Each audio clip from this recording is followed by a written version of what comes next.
자와 피해자 가족들 200여 명을 청와대로 초청해서 만났습니다.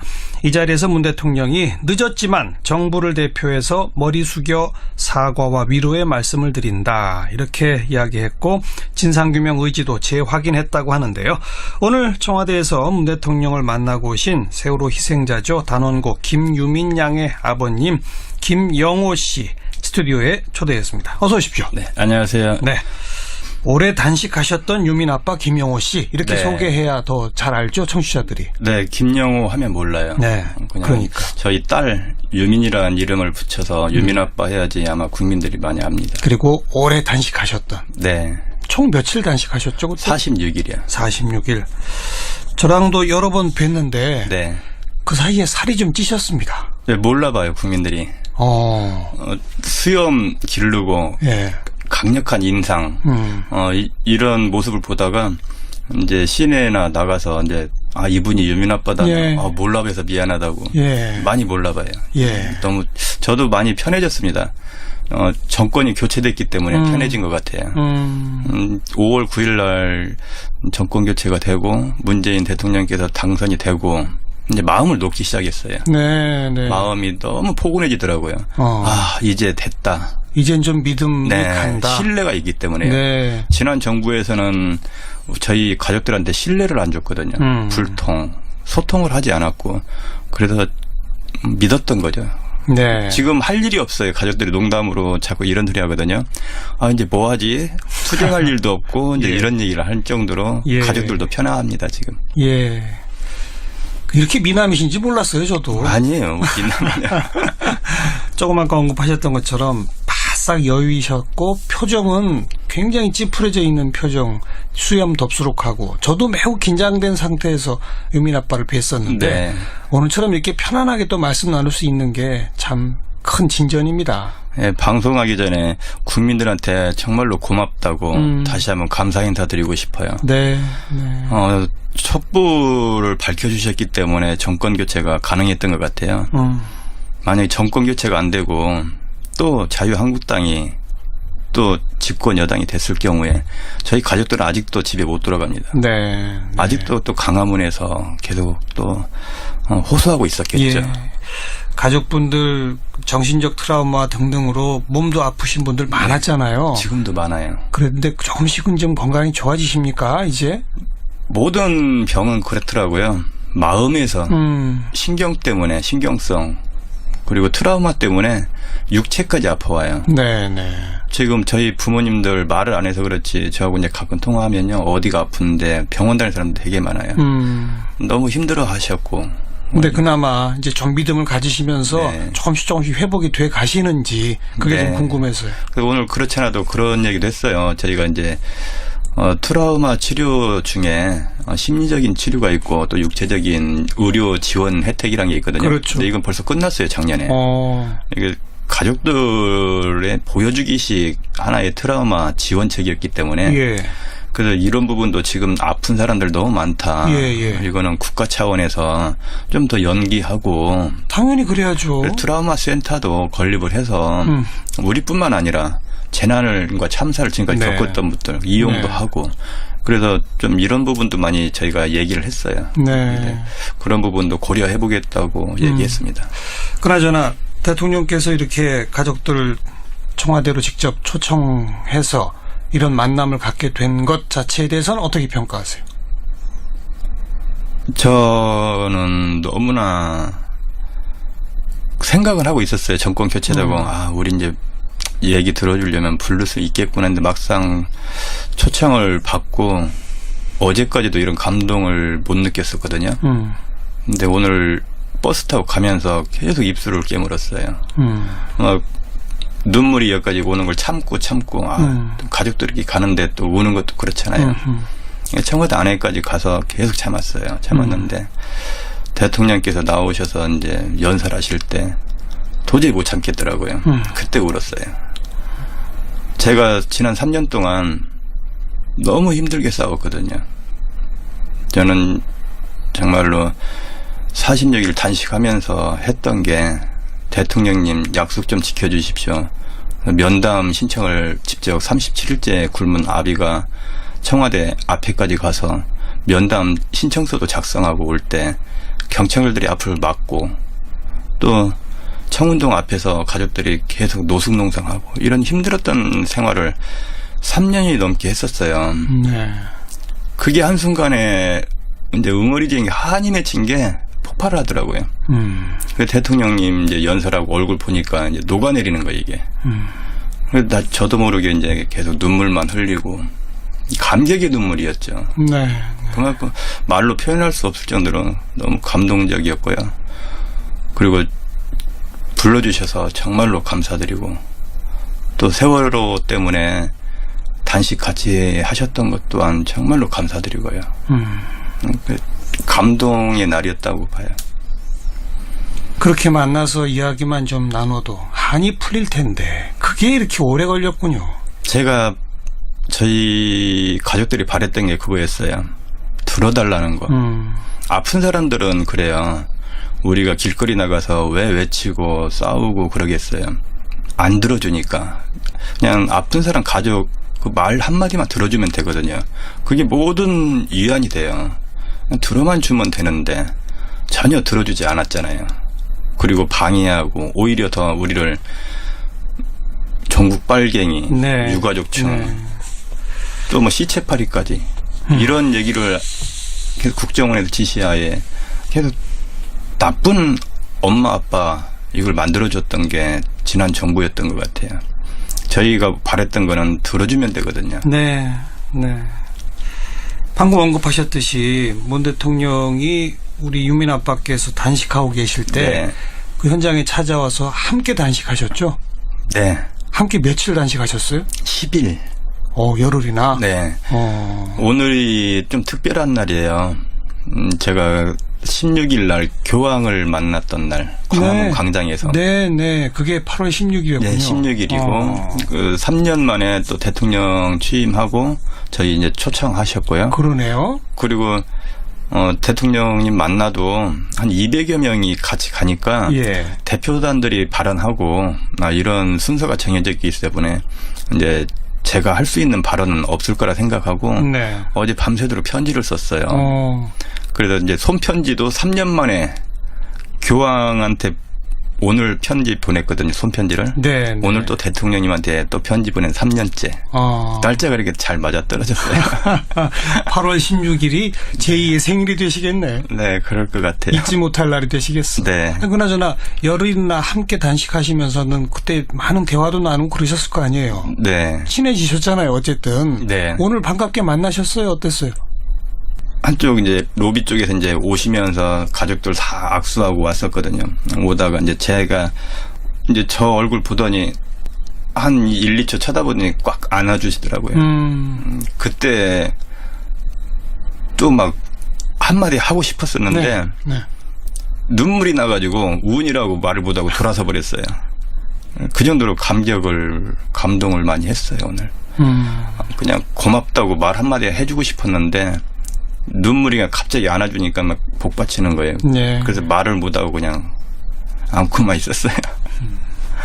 대통령께서도 많은 말씀하셨더라고요. 정부를 대신해서 사과도 네. 하고 또 진상규명에 대한 약속도 하고 근데 제대로 귀에 안 들어오셨겠네요. 네. 우시느라고.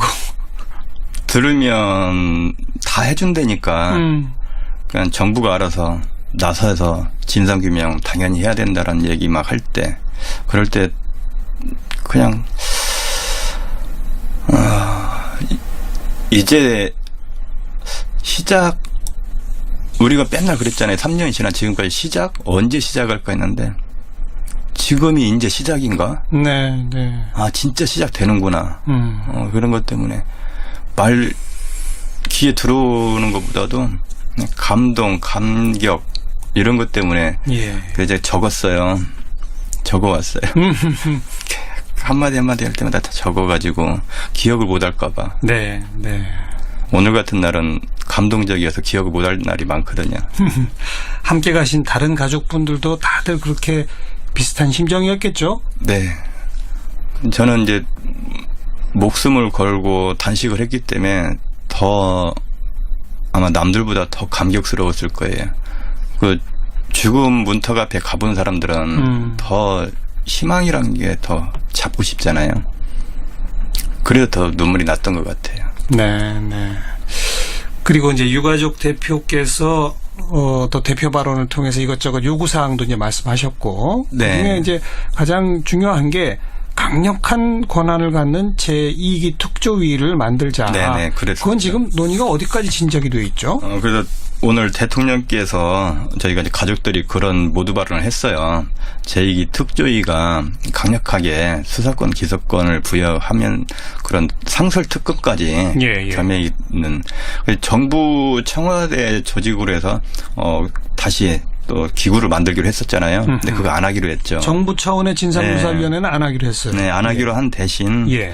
이제 다시 뭐 진상규명에서 더 2기 특조위가 더 강력하게 출범할 수 있도록 꼭 사전 준비도 미리 이제 11월에 이제 환노위에서 국회에 자동 상정될 겁니다. 그게 지금 입법 사항인데 예, 이제 자동으로 국회 상정되면은 과반수가 찬성을 해야 돼요. 그렇죠. 통과되는 게 아니거든요. 예. 투표를 과반수가 해야 통과가 되는 거예요. 그러면 이제 11월 22일 날 과연 통과를 하더라도 그러면 그때 또 뭐 출범하게 되면은 또 뭐 조사위원들 또 모집하고 그렇죠. 뭐 이런 것들 준비 때문에 기간이 있죠. 준비 기간이 굉장히 또 오래 걸릴 거란 말이에요. 세월호 일기처럼. 그래서 이런 부분도 말씀하시더라고요. 사전에 미리 준비해서 통과가 되면는 바로 들어가기. 최대한 빨리 들어갈 네. 수 있게끔 이것까지 말씀해 주셨을 때 굉장히 믿음직스러웠었죠. 네. 적어도 국민의당은 이미 찬성 의사를 다 밝혔기 때문에 네. 이게 제가 조금 도움 말씀드리면 신속 처리 안건으로 지정이 돼 있어서 네, 지금 신속 처리 안건을 그렇죠. 오늘 또 하기로 했어요, 또. 그러니까요. 그게 네. 이제 6개월이 경과하는 시점이 11월 22일이기 네네네. 때문에 자동 상정이 되고 과반 찬성이면 이건 이제 입법이 되는 겁니다. 네네. 네, 그로부터 준비하는 게 아니라 미리 법 통과를 전제로 준비까지 하겠다라는 말씀도 대통령이 주셨다. 네, 곧바로 출범할 수 있도록 사전 준비를 하겠다고 했습니다. 네. 그리고 지금 국회에 가 있는 그 법안은 세월호 가족협의회하고 다 협의해서 만들어진 법안이지 않습니까? 네네네. 그렇죠? 네. 게다가 또 해양수산부 장관 김영춘 장관은 미수습 가족들 마지막까지 찾겠다. 또 이런 약속도 며칠 전에 했죠. 오늘 또 그렇지 않아도 미수자 가족분이 했던 발언이 지금 9월 말까지 예상이 돼 있거든요. 예. 수색 과정이. 근데 9월 말까지 하지 말고 수색 종료는 미수자 가족이 이제 그만하셔도 됩니다. 이게 수색 종료가 됐으면 좋겠다는 발언을 했어요. 네네. 그래서 거기에 이제 김영춘 장관께서 그렇게 하겠다고 또 약속을 했어요. 네. 연장을 해서라도 최대한 수색 종료를 미루겠다고. 그럼 지금 이제 대통령의 약속, 또 김영춘 장관의 약속 등등으로 미뤄봐서 네. 아직 부족한 건 있습니까? 아니면 이 정도면 좀 기다려보면 되겠답니까? 저희 가족들이 지금 5월 9일 이후로 많이 기다리는 편이에요. 믿고. 네. 믿고 기다린다. 네, 믿고 기다리고 있습니다. 100% 다 안 되더라도 저희가 원하는 것은 정권이 만약 안 바뀌었다면 저희는 0%, 단 1%도 뭐 해법을 찾을 수가 없었는데 예. 지금 정부가 바뀌었잖아요. 그럼 50%만 우리가 원하는 거에 50%만 이루어져도 대단한 성과죠. 저희한테는. 그래서 마음도 가볍고 그냥 몸도 가벼워졌어요. 네. 아까 대통령한테 손편지 쓰셨다고 그랬죠? 네. 뭐라고 쓰셨는지 조금 공개하실 수 있어요? 고맙다는 만 먼저 이제 인사를 했고요. 예. 그다음에 저희가 이제 해야 될 일이 박근혜 전 대통령이 5월 19일 날 2014년도 5월 19일 날 담화문을 합니다. 그럴 때 이제 담화문에서 앞으로 희생자들의 넋을 기리고 안전의 중요성을 되새기기 위해 추모비를 건립하고 네. 4월 16일을 국민 안전의 날로 지정할 것을 제안합니다라고 했습니다. 예. 그런데 지금 국민들은 4월 16일 날이 국민 안전의 날로 알고 있을 거예요. 근데 지금 현재 국민 안전의 날이 아닙니다. 지정이 안 됐죠? 네, 지정이 안 되고 그런데 제1회, 2회, 3회 14일마다 행사를 했어요. 정부 여당이. 4월 16일마다? 네, 제1회 때 이왕구, 그다음에 2회 때 김무성, 그다음에 3회 때 올해는 황교안 총리가 해서 서울종합청사에서 네. 했습니다. 이거 했는데 이거는 이제 왜 했냐면은요. 이거는 국민 안전의 날이 아니라 안전 점검의 날의 일종입니다. 재난안전기본법에 의해 그냥 4월 16일을 안전 점검의 날로만 지금 해놓은 상태예요. 네, 네. 그래서 제가 했던 거는 이거는 박근혜 대통령께서 지정할 것을 제안합니다라고 했습니다. 그렇죠. 기념일은 두 가지가 있어요. 민간인 기념일, 이거는 뭐 짜장면 데이라든지 이런 걸 보고 민간인 기념이라고 그러고 네. 뭐 저축의 날이라든지 또 5.18 항쟁이라든지 뭐 이런 법정 기념일이 돼야죠. 지정 기념이라고 그래요. 이런 거 보고 이런 거는 이제 추모도 같이 하게 되거든요. 정부가. 예. 그래서 추모를 안 하기 때문에 그 1, 2, 3회에 걸쳐서 정부가 안전의 날이라고 그래서 국민 안전의 날에 추모를 했는데 저희는 아이들 추모를 일절 안 하고 솔직히 제가 봤을 때는 그냥 옛 새누리당의 전당대회 수준으로밖에 안 보였거든요. 네. 가족이 보기에는. 네. 그래서 국가 지정 기념일로 해서 제가 많은 걸 바라는 거 아닙니다. 알겠어요. 1700만 촛불 염원이 담긴 광화문 광장에서 그냥 국민과 함께 추모를 하게 할 수 있도록 해 주십시오. 이런 편지를 썼고요. 그리고 여러 가지를 많이 썼어요. 네, 제가. 네. 근데 이런 얘기 저런 얘기를 그다음에 이제 두 번째로 했던 거는 이제 저희가 안전 공원을 빨리 조성을 해야 되잖아요. 안전공원. 네. 네. 저희는 이제 추모공원이라고 안 부릅니다. 왜냐하면 추모공원은 말 자체를 추모, 좀 혐오스러운 발언들이 있어요. 예. 그래서 4월 16일 이후로 안전한 나라를 만들자고 또 저희가 단식도 하고 또 안전한 나라를 만들기 위해서 지금까지 싸워왔기 때문에 좋네요. 추모공원보다 안전을 그래서 생각하는 공원. 추모공원이 아니라 말 자체부터 4.16 안전공원으로 해서 네. 모든 국민들이 여기 와서 일단 아이들 한번 추모하고 그다음에 기억하고 갈 때 안전 교육도 받고 안전 의식도 고치도 되고 네. 그러니까 안전을 배워갈 수 있는 장. 안전은 대한민국에서 안전은 안산에서 이런 취지로 저희가 만들었던 사안이었어요. 근데 그 공원이라는 게 교통편이 좋아야 돼요. 그럼요. 접근성이 있어야죠. 접근성, 교통, 그다음에 여러 가지가 있을 때 시민들이 오거든요. 베를린의 유대인 학살 그 공원 가봐도 한복판에 있습니다. 네. 근데 저희도 하는 게 화랑유원지라는 곳이 있는데 지금 현재 분향소 그 옆에다가 저희가 안전공을 조성해달라 했는데 지금 현재 안산 시민과의 갈등이 있어요. 그것 때문에 미뤄졌거든요. 예. 그래서 정부 차원에서 나서 좀 해달라. 시민과 유가족이 계속 이 갈등이 생기다 보면은 알겠습니다. 더 멀어져요. 그래서 정부 차원에서 빨리 좀 나서서 좀 추진을 해달라고 네. 뭐 이런저런 얘기 많이 4월 썼습니다. 16일을 국민 안전의 날로 지정하겠다는 박근혜 전 대통령의 약속. 네. 지난 3년 동안은 이제 편법식으로 했는데 그거 말고 정말 제대로 된 지정 기념일로 만들자. 네. 그리고 안산에 4.16 안전공원 설치하는 문제. 네. 중앙정부가 좀 조정력을 발휘해서 매듭 지어달라. 네네. 이런 요구사항까지. 네. 그 편지는 직접 전달하셨어요? 아니면 비서진을 통해 전달하셨어요? 네, 직접 옆에 앉아 있었기 때문에 드렸는데 네. 웃으시더라고요. 제대로 읽어보시진 못하셨겠죠. 아직 그 행사장에서는. 마지막에 인날 때 드리고 왔어요. 그러셨어요. 마지막에. 이제 꼼꼼히 챙겨보시고 아마 답신이 오리라 네, 챙겨 보실 겁니다. 기대해 보겠습니다. 유민 아빠 김영호 씨. 그나마 이렇게 좀 편안한 분위기에서 인터뷰를 나눌 수 있어서 저도 매우 행복했습니다. 더 건강하시고요. 네. 네, 오늘 고맙습니다.